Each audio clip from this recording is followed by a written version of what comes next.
विष्णुमय जग वैष्णवांचा धर्म, भेदाभेद भ्रम अमंगळ. ऐकाजी तुम्ही भक्त भागवत, कराल ते हित सत्य करा. कोणाही जीवाचा न घडावा मत्सर, वर्म सर्वेश्वर पूजनांचे. तुका म्हणे एका देहाचे अवयव, सुखदुःख जीव भोग पावे. प्रस्तुत अभंगात संत तुकाराम महाराज म्हणतात की हे संपूर्ण जग विष्णुमय आहे, म्हणजे चराचरात ईश्वर आहे.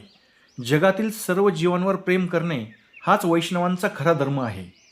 माणसांमध्ये विविध कारणांमुळे भेद करणे हा एक ओंगळ भ्रम असून ही अशुभ गोष्ट आहे. असे ज्ञान ज्याला होते त्यालाच वैष्णव म्हणावे. हे साधक भागवत भक्त जहो, तुम्ही सर्व स्वतःचे खरे हित साधा. आपल्याकडून कोण्याही जीवाचा मत्सर घडू देऊ नका. हीच खरी सर्वेश्वर भक्ती होय. तुकाराम महाराज म्हणतात की जसे शरीराच्या कोणत्याही एका अवयवाला सुख किंवा दुःख झाले असता ती संपूर्ण शरीराला जाणवते, त्याचप्रमाणे या जगातील कोणत्याही जीवाला सुख किंवा दुःख झाले असता ते ईश्वराला पोहोचते.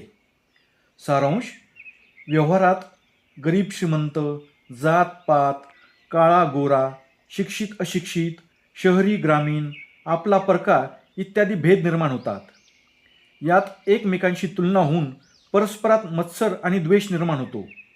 मात्र खरे वैष्णव या बाबींपासून दूर असतात.